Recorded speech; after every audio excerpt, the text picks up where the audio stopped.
हाथ मिलाना बंद कर दीजिए। पहली बात, मैं कोरोना के बारे में आपको कुछ भी वो सब नहीं बताऊंगा जो आप सब जानते हैं व्हाट्सएप पे इंटरनेट पे पढ़ के, बिल्कुल नहीं बताऊंगा वो। मैं वो बता रहा हूँ आप कैसे डिफ्रेंशिएट करोगे आपको कोरोना है या नहीं है। उसके बाद आप में से कोई अगर वो सिम्टम नहीं है और उसको लगता है कि मुझे कोरोना नहीं है, वो फील वापस से घर जाए, कुछ होता है ठीक। खांसी, जुकाम, बलगम, बुखार, ये झगड़े हैं सबके, ठीक है। अगर आपको सूखी खांसी हो रही है, ड्राई कफ, खांस रहे हो बस, ये केवल पॉल्यूशन कफ है, केवल प्रदूषण से हो रहा है। अगर आपको खांसी के साथ बलगम आ रहा है, नाक बहरी है, ये आपको एलर्जिक कफ है, ठीक। यदि आपको नाक बहरी है, बलगम आ रहा है और आपको खांसी हो रही है, उसके साथ ऐसा अगर हो रहा है तो ये फ्लू या स्वाइन फ्लू कुछ भी हो सकता है, या नॉर्मल वायरल, जिसे कहते हैं भी वायरल हो गया आपको, ये वो भी हो सकता है, ये कोरोना नहीं हो सकता। पर अगर आपको बुखार, सूखी खांसी, तेज बुखार, सूखी खांसी और सांस फूलना, जोड़ों में दर्द, चलो जोड़ों में दर्द सब चीजों में हो सकता है। मेन डिफरेंशिएटिंग फीचर है कि अगर आपको खांसी के साथ बुखार है और खांसी सूखी और तेज बुखार है तो ही ये कोरोना हो सकता है, जरूरी नहीं है कि वो भी हो। तो उससे पैनिक करना बंद करिए। मोस्ट ऑफ द लोगों को उससे डर लगता है। अब आप मुझे बताओ, इतने लोग बैठे हो, आप में से कितने लोगों को तेज बुखार और सूखी खांसी है? बताइए कितना को। बलगम वाली खांसी, जुकाम बहुत लोग होगा, आप में से किसी को कोरोना नहीं है, फीस ले दो चले जाओ। मैं बता रहा हूँ, बिना मत ले लो, डरो नहीं कोरोना से। कोरोना ऐसे नॉर्मल वायरल है, किसी का कुछ नहीं बिगाड़ता।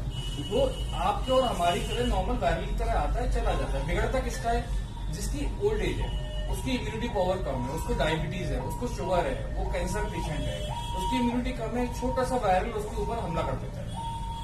और दूसरा, ये सैनिटाइजर का झगड़ा बंद करिए, ठीक। कोई जरूरत नहीं सैनिटाइजर की, साबुन है, हाथ धो लीजिए अच्छे से। पहले के जमाने में तो राख से हाथ धोते थे, चलिए राख से मत धोइए, आप नॉर्मल साबुन पानी से हाथ धोइए, कुछ नहीं फैलेगा कोरोना। दूसरी बात, एक बात और सीख के जाइए, जो लास्ट बात है, फिर मैं वापस आप लोगों को टाइम न वेस्ट करके शुरू करता हूँ। छींकना और खांसना कैसे, ये आज नहीं आगे तक के लिए। हम कैसे छींकते हैं, चलो हो गया, ठीक है। इनके ऊपर भी गिरा दी, इनके ऊपर भी गिरा दी। आज के बाद आप सब खांसेंगे या छींकेंगे तो ऐसे अपनी बाजू, क्योंकि इधर आप टच नहीं करते हैं बार बार, ठीक है। और शर्ट को आप हटा के चेंज कर जाइए, ठीक है। करके दिखाइए सब कैसे खांसेंगे, छींकेंगे। तो कोरोना से मत डरिए, उस समय में सब शांत हो जाएगा। रिलैक्स रहिए, अवेयर रहिए, कंफ्यूजन है आइए, घबराइए मत, ठीक है। Thank you so much. हाथों को फ्रिक्वेंटली धोते रहिए। भीड़ भाड़ वाली जगह पे जाने से बचिए, घरों में रहिए। अपने हाथों से जब भी आप कहीं पब्लिक में रहें तो आंखों को, नाक को, मुंह को छूने से बचिए, क्योंकि आपके हाथ पे रहेगा तब तक आपको खतरा नहीं है, लेकिन जब भी शरीर में एंटर करेगा तब ये बहुत खतरा है। खांसते छींकते टाइम रुमाल का इस्तेमाल कीजिए। इन्फेक्शन फैलाने से कोई मतलब नहीं है, किसी भी तरह का हो, चाहे आपको हो नहीं हो, लेकिन ये एक अच्छी आदत है, फॉलो कीजिए। कफ बुखार हो डॉक्टर को दिखाइए तुरंत, और रूमर्स पे भरोसा मत कीजिए।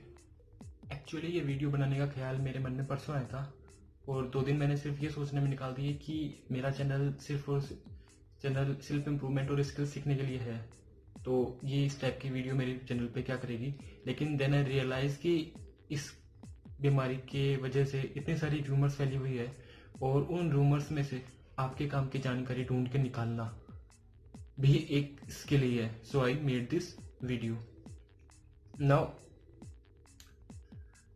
अकॉर्डिंग टू मी ये इम्पोर्टेंट नहीं है हम लोगों के लिए कि ये वायरस कहाँ से आया, कहाँ पैदा हुआ, कितने लोगों की मौत हो चुकी है, ये हम सब के लिए इम्पोर्टेंट नहीं है। मोस्ट इम्पोर्टेंट थिंग इज कि हम अपने बचाव के लिए क्या कर सकते हैं। First and most important thing जो हम कर सकते हैं वो ये है कि सबसे पहले तो किसी भी तरह के रूमर्स और मिस इन्फॉर्मेशन पर विश्वास करना बंद कीजिए। एक्चुअली ये बीमारी इतनी बड़ी है भी नहीं जितनी इसको बताया जा रहा है। एक्चुअली हाँ ये बड़ी है, लेकिन हम इंडियंस की आदत है कि किसी एक चीज को बड़ा चढ़ा के बोलना, तो हम इस पर कुछ ज्यादा रिएक्ट करते हैं। तो सबसे पहले तो रूमर से बचें। WHO की ऑफिशियल वेबसाइट है, मैं जो भी बोलूंगा वहां से देख के ही मैं बोलने वाला हूं, क्योंकि वहां पे ही आपको सारी ऑथेंटिक जानकारी मिलेगी। सेकेंड, जो WHO की वेबसाइट पे लिखा हुआ है वो मैं आपको पढ़ के सुना देता हूँ, जो मैंने नोट किया था। एक्चुअली नोट करने की जरूरत नहीं, उनका कहना है कि फ्रिक्वेंटली अपने हाथ धोते रहिए, भीड़ भाड़ वाली जगह पे जाने से बचिए, मतलब लोगों से मिलना जुलना कम से कम रखिए। Avoid touching your eyes, nose and mouth, क्योंकि हमारे हाथों में बहुत हमारे जानकारी के बिना भी काफ़ी चीज़ें लग जाती है, तो जब हम टच करते हैं तो ये हमारे शरीर में एंटर हो सकता है, तो आंखों को टच करने से बचो। और जो हम खांसते हैं छींकते हैं उस टाइम रुमाल का इस्तेमाल करो, मास्क का इस्तेमाल करो, इन्फेक्शन फैलाने से कोई मतलब नहीं है। और सर्दी जुकाम है, बुखार है या कोई भी लगता है कि किसी भी तरह का वायरल है, तुरंत डॉक्टर को दिखाओ। और मोस्ट इम्पोर्टेंट जो मैंने सबसे पहले बोला, स्टे इन्फॉर्म्ड, ये सब WHO की वेबसाइट पे लिखा हुआ है, आप पढ़ सकते हैं।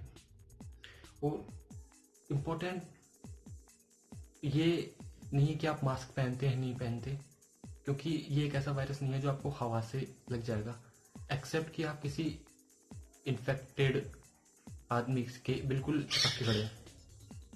सोशल डिस्टेंसिंग का मतलब यही है कि आप एक किसी जो इन्फेक्टेड बंदा है या जिसको सर्दी जुकाम है उससे आप लगभग 1 मीटर दूर, मतलब 3 फीट दूर, एक हाथ से ज़्यादा की दूरी पीटी के टाइम पे वो बना के रखें।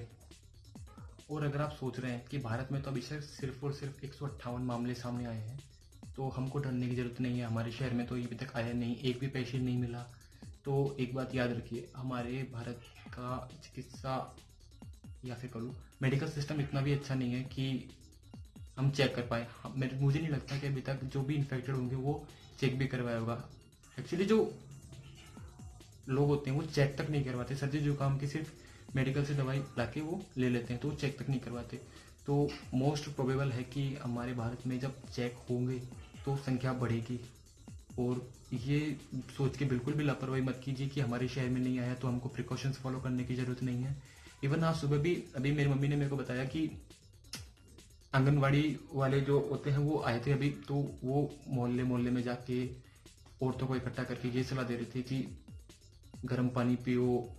एक्चुअली जब ये आपके शरीर में एंटर होता है, उनका कहने का मतलब ये जब शरीर में एंटर होता है तो 3 से 4 दिन तक तो आपको कुछ नहीं दिखेगा, उसके बाद आपकी तबीयत खराब होती है।